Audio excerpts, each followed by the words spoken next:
आइए अब हम चर्चा करते हैं मूल कारण, यानी मूल कारण को कैसे समझें। मैं अपना परिचय दे दूं कि मेरा नाम अरुण प्रताप सिंह है और मैं सौरिख जिला कन्नौज वहाँ का रहने वाला हूँ। आजकल मैं पिछले 32 साल से पुणे में हूँ। मेरे पिताजी डॉक्टर धर्मपाल सिंह उमरदा क्षेत्र से विधायक थे। उन्हें को एक इन्वेंटर मानता हूँ और इन्वेंटर हूँ। मैंने सन 1982 में एंडलेस कैसेट चेंजर यानी ऑडियो कैसेट चेंजर बनाया था, जिसमें 6 कैसेट आप एक साथ लोड कर दें और उसमें ऑटोमेटिकली ए साइड बजेगा, बी साइड बजेगा, 1 2 3 4 5 6 ऐसे कैसेट चलते रहेंगे। उसको बनाने में मुझे 2.5 साल लगा था, जो गांव में रह के बनाया था, जहाँ कोई साधन नहीं थे। उस समय डिजिटल इलेक्ट्रॉनिक्स की शुरुआत भी नहीं हुई। एनालॉग सर्किट से मैंने लॉजिक सर्किट डिज़ाइन किए थे। उस समय मेरी पढ़ाई भी कोई ख़ास नहीं हुई थी। पिताजी मुझे डॉक्टर बनाना चाहते थे, मैं इंजीनियर बनना चाहता था, मैं एडिसन बनना चाहता था। तो मैं अपने को एडिसन तो मानता हूँ। मुझे ये इन्वेंटर का परिचय देना इसलिए ज़रूरी लगा कि अभी जो मैं बात करने वाला हूँ वो एक इन्वेंटर की ही सोच हो सकती है, ऐसा हमें लगता है। भाई इन्वेंटर का मतलब क्या है? इन्वेंटर का मतलब है कि ऐसा व्यक्ति कोई ऐसी चीज बनाए जिसका दुनिया में अस्तित्व है ही नहीं, जो दुनिया में पहली बार बनाई जाए, जो जो कभी थी ही नहीं, जिसके बारे में किसी और ने नहीं सोचा। लेकिन जो इन्वेंटर है वो एक कवि के समान होता है। जिस तरह से कवि रहते ना कि जहाँ न पहुँचे रवि तहाँ पहुँचे कवि, यानी जहाँ सूरज नहीं पहुँचता वहाँ पे कवि पहुँच जाता है। तो जिस तरह से कवि को एक कविता लिखने की इच्छा होती है, वो कविता लिखता है और उस कविता लिखने के बाद एक कविता लिख दी, दूसरी कविता लिखता है, तीसरी लिखता है, उसको कविता लिखने में मजा आता है। अब वो कविता अच्छी लगे या ना लगे इसको लेके कोई संदेह नहीं है। मेरी कहानी कुछ इस तरह से है कि मैं 12वीं क्लास बायोलॉजी से पास की, फिर बहुत एक लंबी कहानी जिसको वीडियो में बताना मुश्किल है। मैं बजाज ऑटो मैंने ज्वाइन किया और उसमें सन 2000 के आसपास एक पेटेंट भी ग्रांट हुआ था, deceleration fuel cut off system. Bajaj auto में बहुत सारे और भी काम किए, जिसमें कि एक 3 व्हीलर के रिक्शे पे जो हाइड्रोलिक स्विच रहता था की जगह पर हमने मैकेनिकल इलेक्ट्रिकल स्विच लगाया। वो आज ट्रेंड सेटिंग है। हर 3 व्हीलर में हाइड्रोलिक ब्रेक स्विच खत्म हो गया है, सेफ्टी बढ़ गई है, फेलियर होते थे उसके ब्रेक के, तो वो सब बच गए हैं, कॉस्ट कम हो गई। एक 3 व्हीलर पर उस समय 15 रुपये कीमत आती थी। वो बात अलग है कि हमने ये जो कुछ किया था उसका हमें कभी श्रेय नहीं मिला। सुनते हैं वो बजाज ऑटो हमारे नाम से किसी और ने शेयर ले लिया। ये कह के अच्छा तो नहीं है, लेकिन जो सच है वो कहने में बुराई भी नहीं कि क्या क्या होता है इस दुनिया में, तो उसका एक हिस्सा है। अब चलिए हम जो मूल विषय आता है कि भाई हम ये इतनी भूमिका क्यों बांध रहे हैं।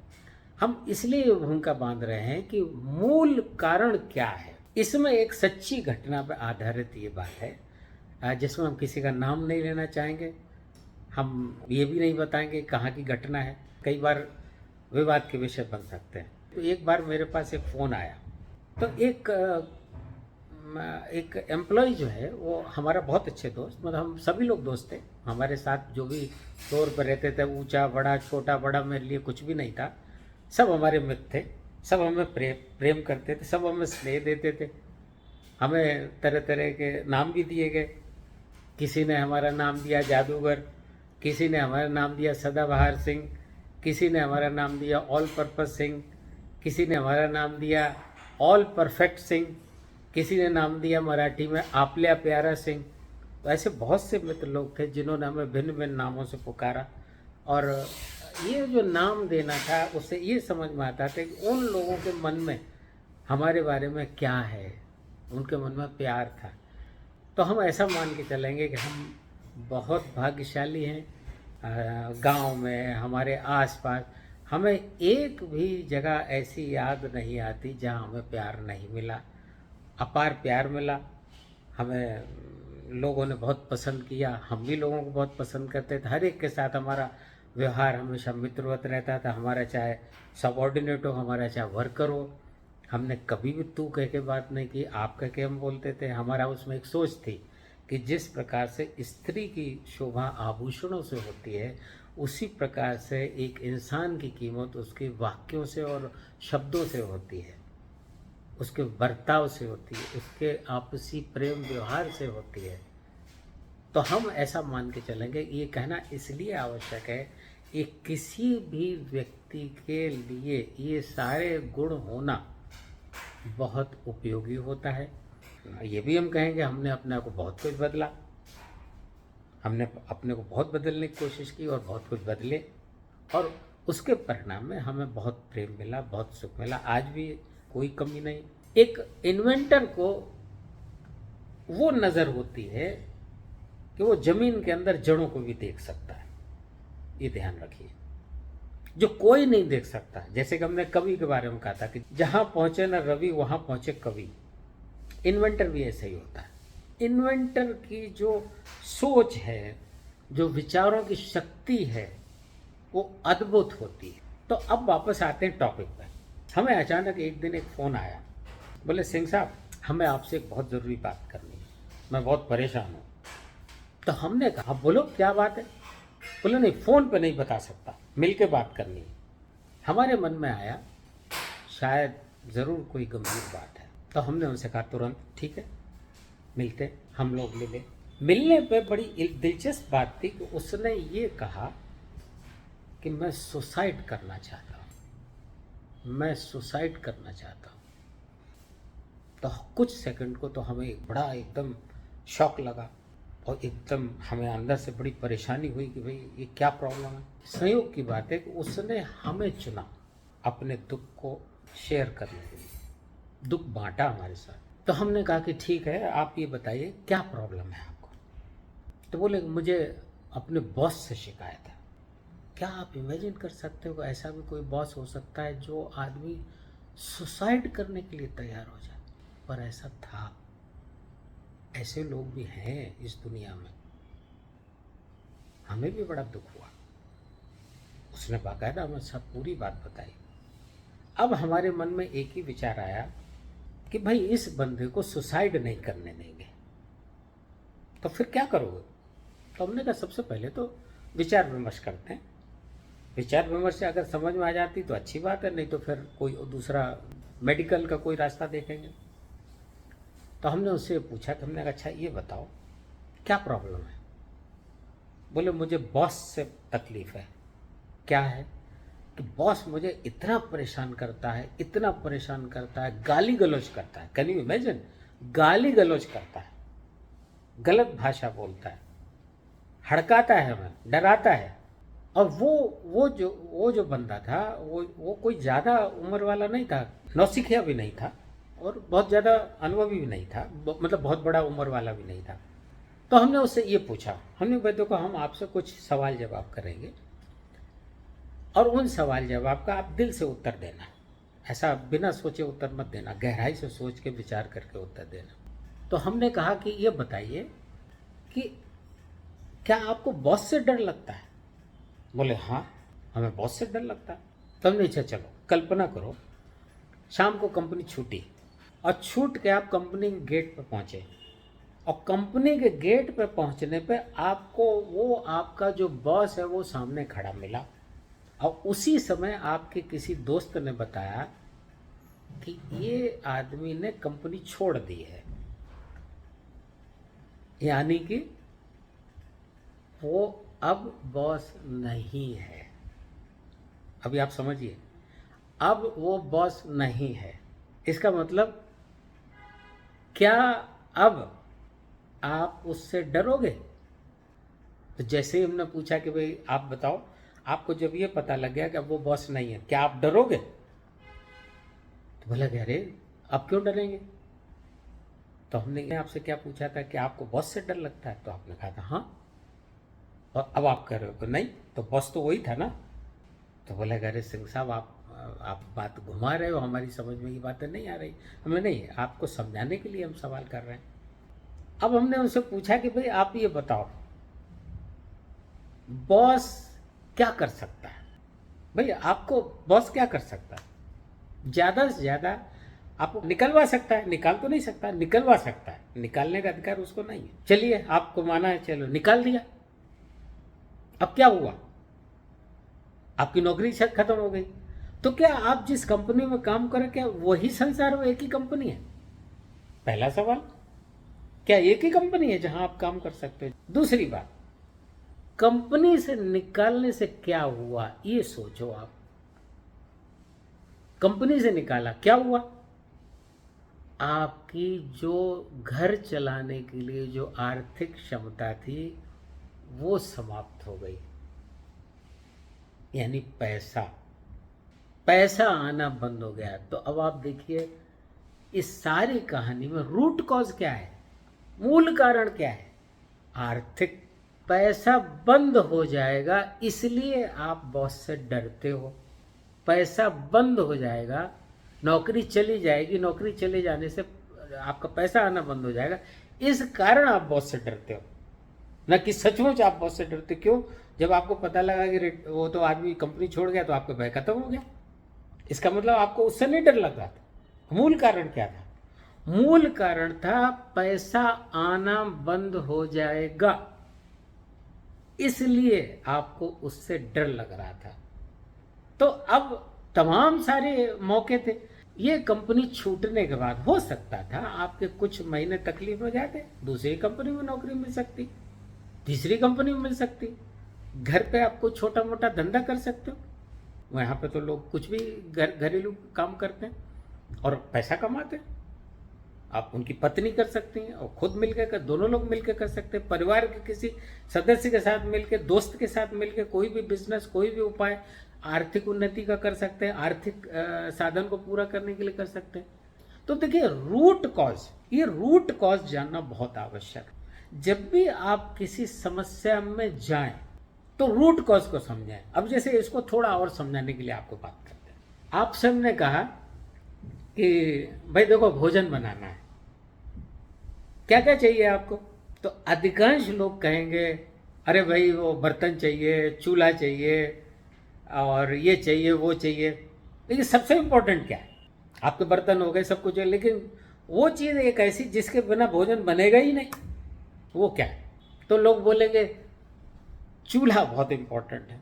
अब जब आपने चूल्हा कहा तो उसमें भी होगा भाई गैस का चूल्हा, एल्कोहल का चूल्हा, या आपका इलेक्ट्रिक का कोई चूल्हा, इंडक्शन स्टोव, या कौन सी चीज़ चाहिए? तो डिपेंड करेगा भाई हमारी लोकेशन क्या है, हमारी स्थिति क्या है, हम कहाँ पे प्रयोग करना चाहते हैं, उपलब्धता क्या है, यानी किस चीज़ को, कौन सी चीज़ में अवेलेबल होगी, कितनी अवेलेबल होगी, कैसे अवेलेबल होगी। तो जब एक वैज्ञानिक दृष्टि से एक इन्वेंटर की तरह से जब देखेंगे तो पता लगेगा हमें बहुत सारे पहलुओं पे एक साथ ध्यान देना पड़ता है। लेकिन ये जितने चूल्हों की बात हुई, इंडक्शन कुकर की बात हुई, चाहे वो अंगीठी की बात हुई हो, चाहे वो केरोसिन पंप वाले स्टोव की बात हुई हो, किसी की भी बात रही, लेकिन एक सबसे इम्पोर्टेंट चीज़ है कि जब हम रूट कॉज की बात करते हैं तो उसका उत्तर क्या है? हमें चूल्हा नहीं चाहिए, हमें ऊर्जा का स्रोत चाहिए, हमें हीट चाहिए, हमें गर्मी चाहिए, हमें हीट ऐसी चाहिए जो हमारे भोजन को पका सके। ये है रूट कॉज, रूट रिक्वायरमेंट। जो असली रिक्वायरमेंट वो क्या है? वो है हीट की, हीट से भोजन पकेगा। चूल्हा तो एक हीट का साधन है, जो तमाम सारे साधनों में से ये भी एक है। सौर ऊर्जा भी है और भी तमाम सारे होंगे, बायोमास है, ये है वो है, तमाम सारी चीज़ें, लकड़ी है। लेकिन अल्टीमेटली क्या चीज़ खाने को पकाती है? वो है हीट। अब आप समझ के देखिए कि हीट जो है वो रूट चीज़ है, वो मूल तत्व है जिसकी हमें ज़रूरत है। तो जब भी हम किसी चीज़ को सोचते हैं तो हमें एक बात पता होना चाहिए कि हमारी एक्चुअल में रिक्वायरमेंट क्या है, हमारी असली अपेक्षा क्या है। जैसे हमारे बहुत सारे दोस्त हैं, अभी कुछ समय की बात है कि स्टार्टअप का एक समय आया कि तमाम स्टार्टअप शुरू हो रहे हैं, ये भरेंगे, ये करेंगे। तो हमने उनमें एक बात नोटिस की, अक्सर लोग रूट कॉज को नहीं पकड़ पाते कि उनको चाहिए क्या। अब जब हम ऐसी बात बोलेंगे चाहिए क्या, तो देखिए सबसे पहली बात है स्टार्टअप का मुख्य उद्देश्य क्या है? पैसा कमाना, सही है ना? बिजनेस, बिजनेस का एक रूप जिसको हम स्टार्टअप के रूप में कन्वर्ट करेंगे, ये हमारी सही चीज़। लेकिन अक्सर हमने देखा कि बहुत से लोग जो नोवेल्टी पे चले जाते, मैंने कुछ बनाया, मैंने कुछ सोचा, उसमें बिजनेस मॉडल नहीं देखते। वो ये नहीं देखते कि भाई इसका हमारा कस्टमर बेस क्या है, कहाँ पे इसका ग्राहक, कहाँ पे है, कौन सा सेगमेंट ग्राहक का है, हमारा स्केल ऑफ प्रोडक्शन क्या होगा, हम कितनी बड़ी कंपनी, कितने हमारे आर्थिक स्रोत क्या है, हमारी बिना किसी प्रॉब्लम के कम से कम फंडिंग में हमें कितना पैसा चाहिए, हमारी कितनी मैन पावर चाहिए, मार्केटिंग में हमें क्या करना है, सेल्स में हमें क्या करना है, हमारे पास संसाधन क्या है, हमारी पर्सनल योग्यता क्या है, मैनेजमेंट की कैपेसिटी क्या है। तो जब आप देखेंगे तो इतना बड़ा उसके पीछे एक जाल फैला होता है जिसमें गंभीरता से विचार करने के बजाय, तो इसीलिए बहुत सारे स्टार्टअप फेल हो रहे हैं और हो जाते हैं।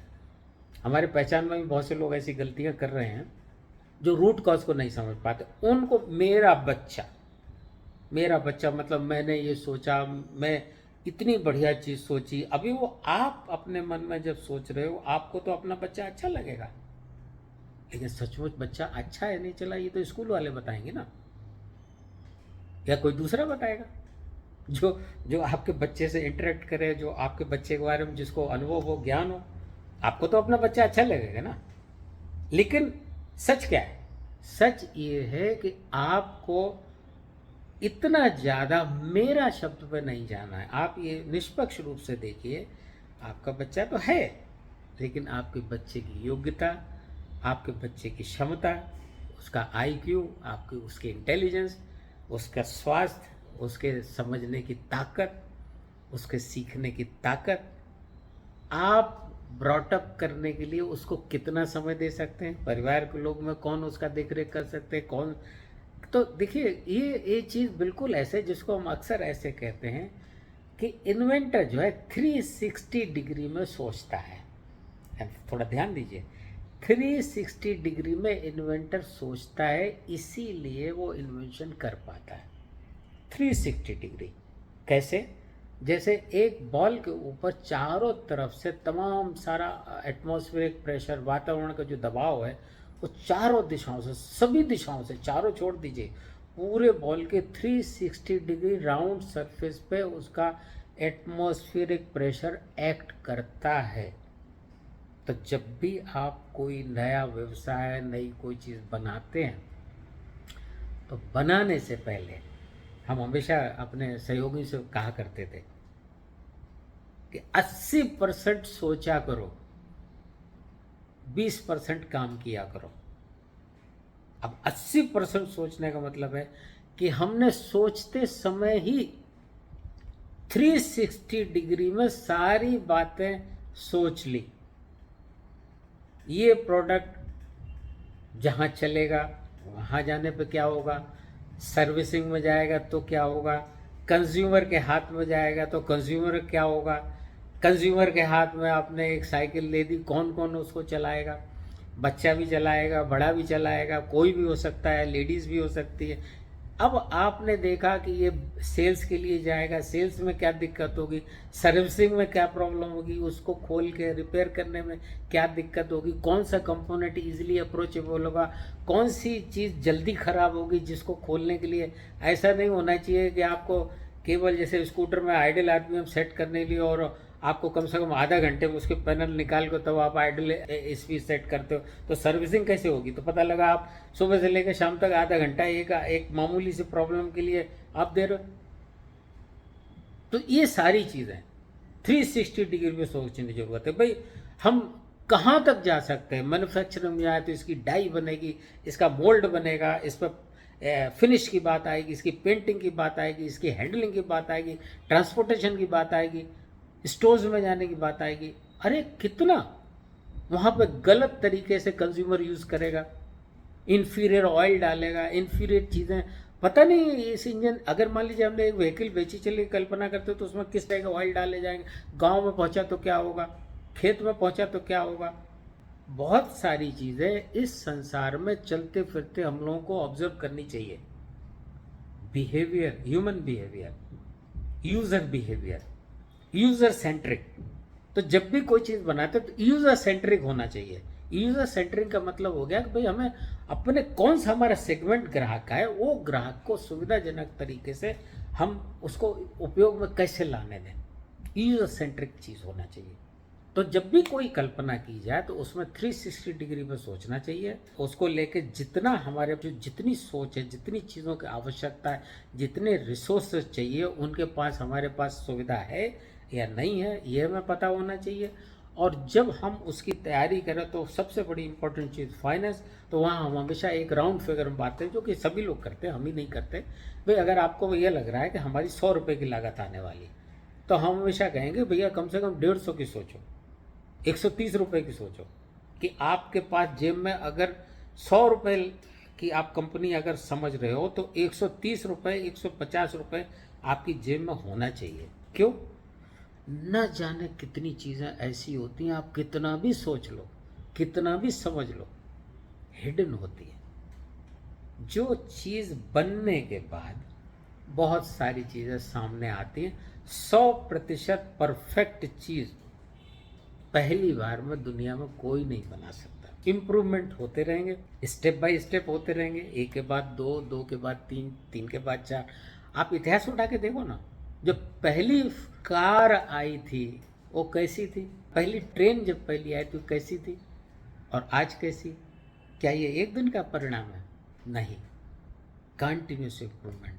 यहाँ पर मैं आपको ये बताना चाहूँगा कि जापानीज लोगों से हमें सीखना चाहिए। हमें बड़ा कहते हुए अफसोस होता है कि बजाज ऑटो कंपनी ने सारी जिंदगी केवल पैसा कमाने का सोचा। सुनने में थोड़ा खराब लगेगा, लेकिन मैं उदाहरण के तौर पर बता रहा हूँ। मेरा बजाज ऑटो के प्रति लगाव है। हर व्यक्ति जिस संस्था में काम करता है वो संस्था होती है, उससे प्रेम होता है। लोग बदलते हैं, अच्छे लोग आते हैं, बुरे लोग आते हैं, सब तरह के आते हैं। लोगों से आपको प्रॉब्लम हो सकती है, लेकिन संस्था एक संस्था एक विशाल चीज़ है, एक नाम है, एक ब्रांड है।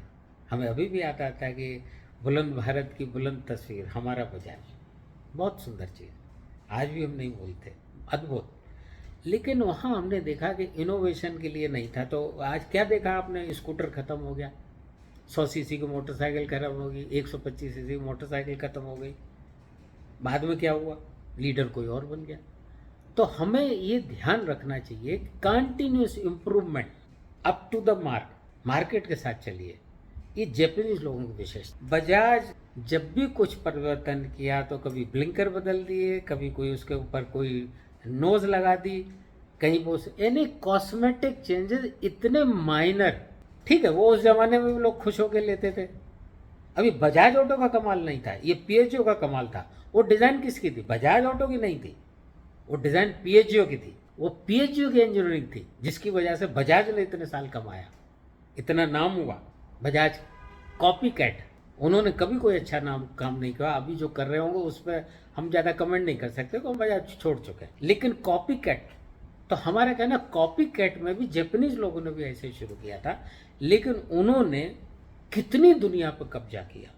उनकी Japanese made in Japan, made in Japan सिर्फ लिखा होगा तो समझ लो कि आदमी को शक ही नहीं होता, शंका ही नहीं होती, एक चीज़ गड़बड़ हो सकती है। वो कॉन्फिडेंस, वो इमेज, किसी भी ब्रांड नेम के मुकाबले मेड इन जापान, ये जो नाम है ये बहुत बड़ा है। और हम ये चाहेंगे, ये जो इतनी सारी बातें कही, हो सकता है इसमें हम क्षमा चाहेंगे। हमने कंपनियों का नाम लिया, बाकी का सब नाम लिया, बहुत सारी चीज़ें कही, तो उसके लिए हम क्षमा चाहेंगे। हमने जानबूझ के नहीं कहा, हम अपनी बात और दूसरे ढंग से नहीं कह सकते, हमें इसलिए ये बताना पड़ा। क्योंकि कंपनियां आती हैं जाती हैं, नोकिया ले लो, नोकिया एक समय लीडर था, वर्ल्ड लीडर था, और आज कहाँ है? कोडक ले लो, अरे जिसने फोटोग्राफी की नींव रखी, फाउंडेशन रखी, वो समाप्त। तो ये जो कंपनियां हैं और ये चीज़ें, ये आती रहती हैं, जाती रहती हैं।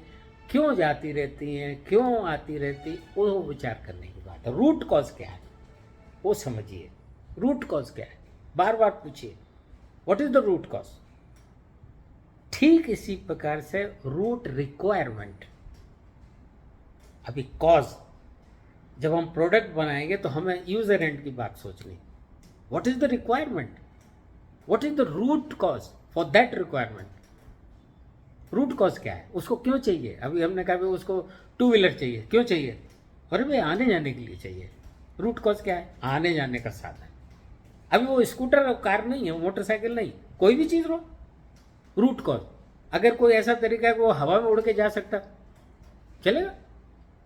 हवा में उड़ने की कोई व्यवस्था होती, वो आदमी उड़ के जा सकता, उसकी रिक्वायरमेंट पूरी होती। उसको जाना है ना, उसको क्या करना है भाई, एक जगह से दूसरी जगह जाना, ये रूट रिक्वायरमेंट है। रूट रिक्वायरमेंट क्या है, एक जगह से दूसरी जगह जाना। अब उसका सोल्यूशन क्या है, सोल्यूशन में बहुत कुछ है। पैदल जा सकता है, साइकिल से जा सकता है, आपकी कार से जा सकता है, टू व्हीलर से जा सकता है, थ्री व्हीलर से जा सकता है, एरोप्लेन से जा सकता है, आने वाले स्पेसशिप से जा सकता है। आने वाले टाइम में और जाने क्या क्या होगा। तो वापस हम एक बात रिपीट करेंगे कि one should understand the root cause. अब मज़ेदार बात यह है कि अभी तक हम जितनी कहानी कह रहे थे उसमें उद्देश्य यही था कि भाई रूट कॉज क्या है, ये कैसे समझें। इतनी सारी बातें बताने के पीछे एक आपको एक चित्र देना था कि भाई आखिर में रूट कॉज को हम समझें कैसे। उसको बताने के लिए इतने सारे उदाहरण हमें देने पड़े, बताना पड़ा। और हमें उम्मीद है कि कोई भी काम करने से पहले, कोई भी काम, जैसे कई बार लोग कहते हैं अरे हमें घर खरीदना है, तो हमेशा पूछते हैं वे रहने के लिए खरीदना है कि इन्वेस्टमेंट के लिए खरीदना है। अभी रूट कॉज क्या है तो अगर आपका रूट कॉज इन्वेस्टमेंट है तो फिर आपको ये देखना है कि हम उस जगह पे हमें प्रॉपर्टी लेनी है जहाँ पैसा बढ़ेगा। समझ में आया। अब अगर हम कहें कि हमें रहने के लिए लेना है, तो हमें जहाँ आसपास उसका एरिया जो सुंदर लगेगा, खूबसूरत लगेगा रहने की दृष्टि से, कि भाई आसपास दिनचर्या के लिए जो चीज़ें चाहिए वो आसानी से मिलती हो, मार्केट पास हो, आने जाने की सुविधा हो, स्टेशन वगैरह वगैरह, बच्चों को स्कूल, जो भी जिसकी अपनी इच्छा हो उसके हिसाब से वो अनुरूप जगह। वहाँ पे पैसा बढ़ाना उद्देश्य नहीं है। वहाँ रूट कॉज क्या है, इन्वेस्टमेंट। रूट कॉज लिविंग नहीं है। तो तो इन्वेस्टमेंट की जब बात आएगी तो लोकेशन बदल जाएगी, और जब रहने की बात आएगी तो लोकेशन बदल जाएगी। तो देखिए हमेशा याद रखिए कि रूट कॉज क्या है वो मत भूलिए। आपको क्या चाहिए वो अच्छी तरह से उसकी जड़ समझनी है, वो हमेशा याद रखिए, वो जड़ क्या काम करेगी। तो हमें उम्मीद है कि आपको शायद काफ़ी बातें पसंद आएंगी, और जो हमने कहा है उसके लिए हम क्षमा मांगेंगे। अगर कोई चीज़ गलत कही है तो हमें माफ़ करिए। हमने जानबूझ के नहीं कहा, हमने अपने हिसाब से जो विचार आए हमने व्यक्त किए। हम खुलेआम स्वतंत्र रूप से बोलने वाले हैं, हम हमेशा स्वतंत्र होकर बोलते हैं। और अगर आपको कोई चीज़ कमेंट करनी हो, आपको कुछ बताना हो, कोई नया टॉपिक जिस पर आपको कोई डिस्कशन करना हो, तो हम उनको भी इनवाइट करेंगे कि हमसे अगर आप सवाल जवाब करते हैं, कोई नई वीडियो की बात करते हैं, नया कुछ अगर आप चाहते हैं कि हम कुछ आपसे शेयर करें, आपके प्रति हम आएँ, नहीं हम कोशिश करेंगे आपके जो मन में विचार हैं किसी किस्म के रहने दें। और आपके बारे में कोशिश ये रहेगी कि जितना हमारे पास ज्ञान है हम उसको बांटना चाहते हैं। हमारा यही उद्देश्य है। हम अभी 70 ईयर्स के हो गए हैं, तो हमें ऐसी कोई ख्वाहिश नहीं है। हम ये चाहते हैं कि जाते जाते हम अपने अनुभव और अपने ज्ञान को हम लोगों के बीच में बांटें, और हमारा समाज, हमारा देश और अपना ब्रांड मेड इन इंडिया, ये मेड इन जापान की तरह से अगर हो जाए तो इससे बढ़ के क्या खुशी हो सकती है। बहुत खुशी। यानी काश ये भारत, अतीत का भारत, जो नालंदा यूनिवर्सिटी जहाँ हजारों लोग, उस ज़माने में लोग विदेशों से पढ़ने आते, दुनिया के कोने कोने से लोग आते थे ज्ञान प्राप्त करने के लिए, वो मेरा भारत, उस पर मुझे गर्व है। आज के भारत पर मुझे गर्व नहीं है। मैं खुश हूँ लेकिन गर्व नहीं है। अपने भारत को गौरवशाली बनाने में आप क्या कर सकते हैं, कैसे कर सकते हैं, आप अपना योगदान कैसे दे सकते हैं, दीजिए। मेड इन इंडिया को मेड इन जापान की तरह का एक ब्रांड नेम बनाइए, जो लोगों को ये बताए यस मेड इन इंडिया एक अट्रैक्टिव चीज़ हो, पूरी दुनिया में चाइना के सामने हम लोग आज कुछ भी नहीं है, ये ध्यान रखना है। झूठी शेखी में, झूठे गर्व में, झूठे अहंकार में, उसमें नहीं रहना है। हम लोगों को रूट कॉज पे ध्यान देना है।